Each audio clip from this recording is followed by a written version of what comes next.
Hey guys, so now that it is 2018, I thought I would take some time to reflect back on my favorite books of 2017. Now, I didn't read a whole lot. I read a total of 31 books. Honestly, I had a pretty decent reading year. I read a lot of pretty good books. Like, there were books I was definitely disappointed with, but not as much as I think I usually have. When I was thinking about my favorites, I went back to the books that I talked about a lot over the course of 2017 and thought about a lot. That was kind of my criteria. If at the end of the year I was still talking and thinking about these books, then yes, it would make it onto my favorites list. Unless, of course, I'm talking about it or thinking about it because I hated the book, which is a completely different story. And for my honorable mention, I have Miss Peregrine's Home for Peculiar Children by Ransom Riggs. I read the entire trilogy over summer and I sped through it really quickly. It was really good and I was really engaged and I really enjoyed the story. And it's something I'm going to reread at some point, but I just don't feel like it's quite a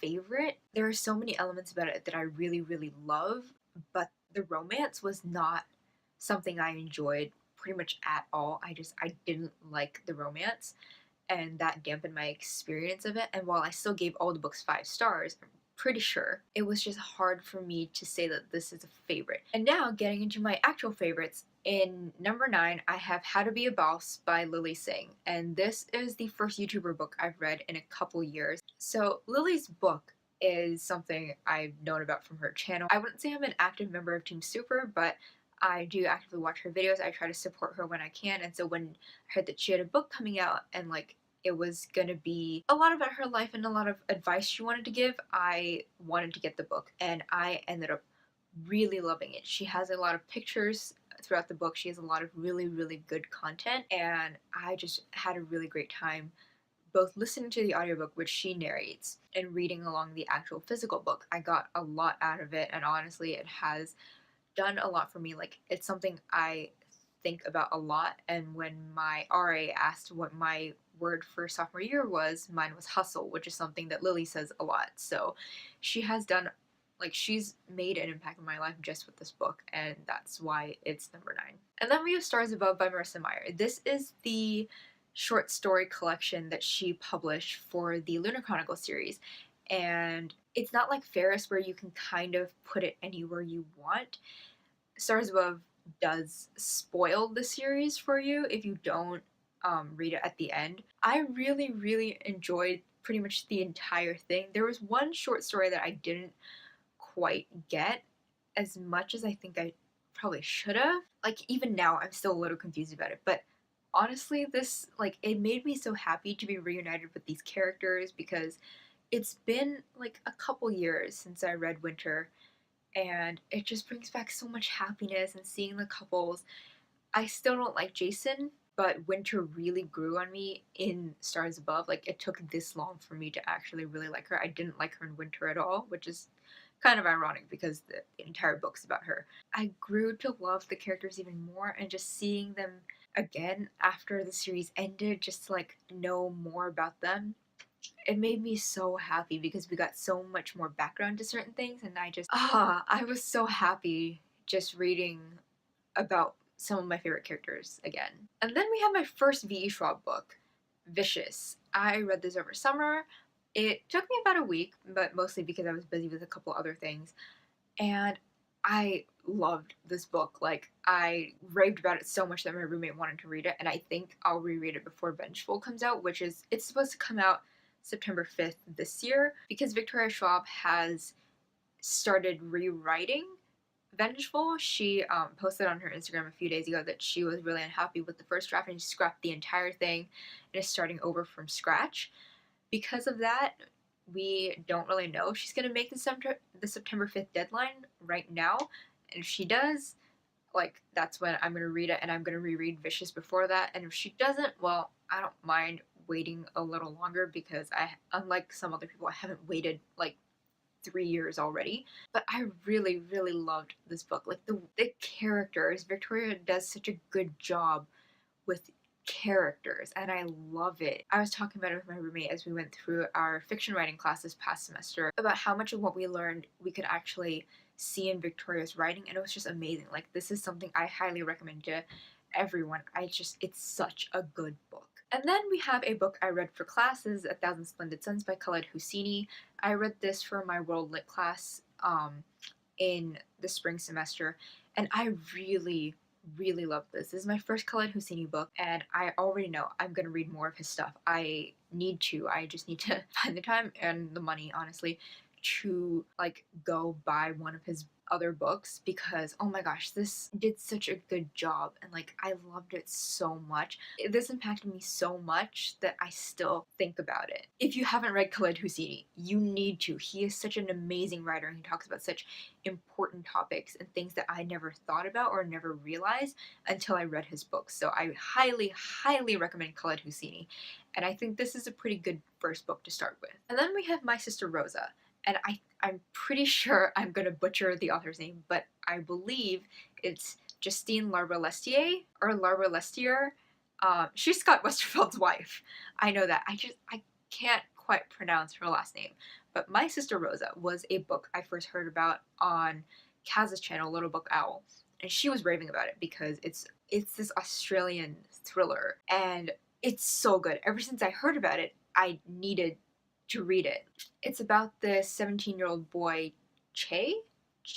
I believe it's Che, I'm not entirely sure. I actually never figured out how to pronounce his name. It's C-H-E, so I say Che, it's probably wrong, but it's about him and his family. They move to New York, and his parents are, like, they start companies and then they sell them, and so they move around a lot, and he has this little sister who he believes is a psychopath.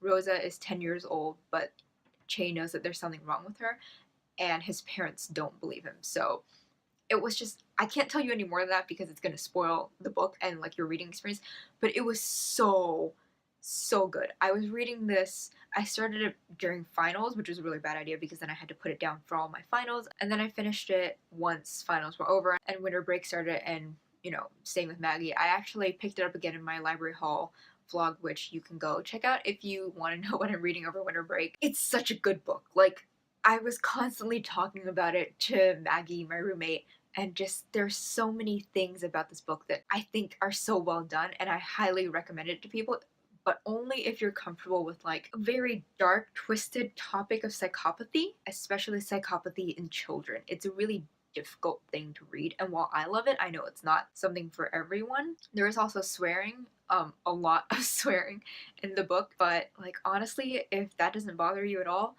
I highly recommend picking this up because it is such a good book. And then we have The Unwind Astrology by Neil Shusterman. I read the first two books a few years ago. I would say like about 3 years ago. So over summer, that was one of my goals. I had to reread the first two books and finish the Dystology.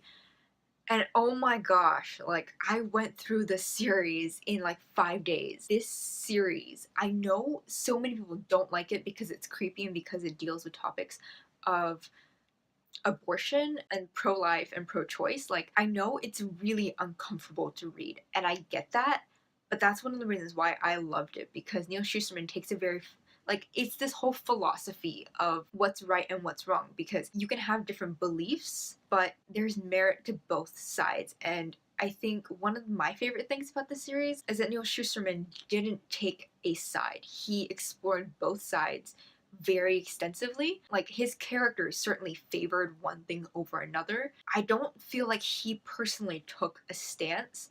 He was just like, hey, this has its merits and so does this, and like it's up to you to decide. And I think he did it so well that like this is one of my favorite series, and if you can stomach the idea of unwinding a person or like the topic of abortion, because it is a really uncomfortable and creepy topic, I highly recommend this because it is such a good series to get you thinking. And honestly, this makes me want to read the rest of his books because if it's anything like this, like I'm gonna enjoy them so much. And then we have The Sun Is Also a Star by Nicola Yoon. This is the second Nicola Yoon book I've read. I have read Everything. I believe I read that a year ago. No, 2 years ago at this point. I love The Sun Is Also a Star. It's about a Jamaican girl, Natasha, and a Korean American boy, Daniel. And this takes place over 24 hours.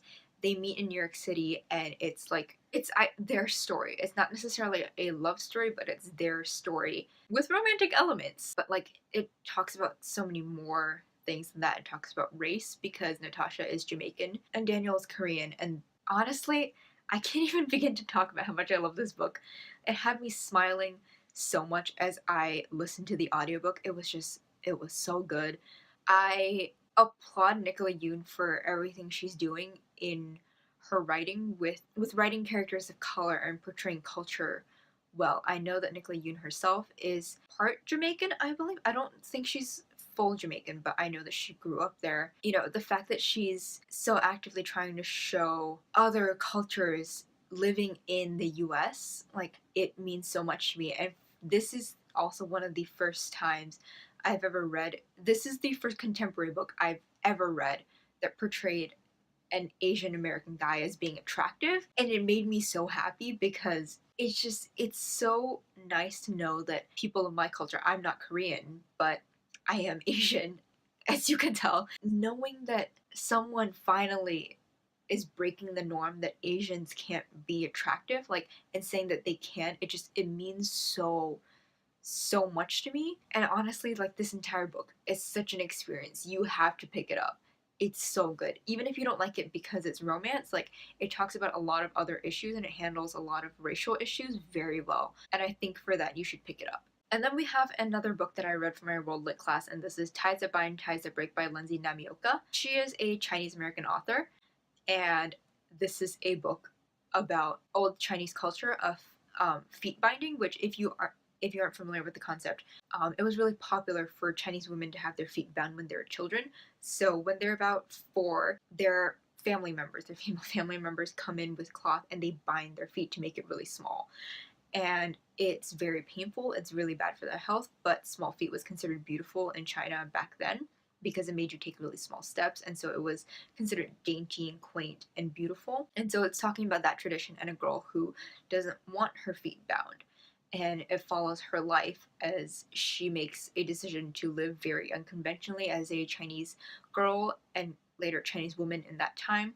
This book is so good. As someone who has grown up in China, who speaks the language fluently, it made me so happy to be able to talk about this with a class of people who were also reading the same book and to know that they were beginning to get more of an understanding of a culture that I come from. I'm personally not from China. Like, my grandparents came from China, but I'm Singaporean and I'm still Singaporean Chinese. China is very much part of my culture. I grew up there for 9 years, and so I'm very familiar with what it's like to live there. The book made me so happy, and if you're at all interested in anything about Chinese culture, about Chinese history, this is a really good book. It's really short, it's about 150 pages, and so, like, it's so good, and it opens your eyes to so many cultural things, and I think like, it's a book I would highly recommend everyone to read. And honestly, I believe this is a book you should read in high school or at least in college because it opens your eyes so much. And for my favorite book of the year, I have Fangirl by Rainbow Rowell.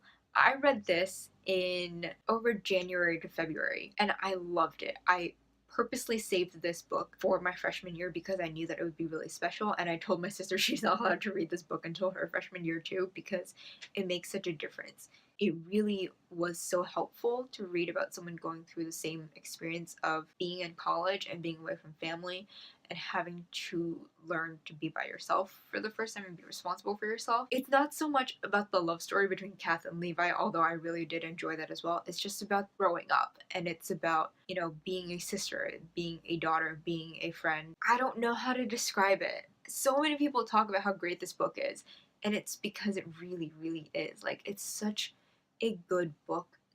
You really should read it. If you haven't, even if you're out of college, I think you should read it. If you're not in college yet and you want to read it, I would say it's good, but I think you'll relate to it more and you'll have a better understanding of it if you wait until your freshman year to read it then. I highly recommend it to anyone who has not read it yet. You should. It's such a good book. And so that wraps up my favorite books of 2017. Thank you for watching this. I hope 2017 was a good reading year for you. Let me know if you've read any of these books as well, or if you have any recommendations from your favorites of 2017 for me to read. And I will see you guys later. Bye.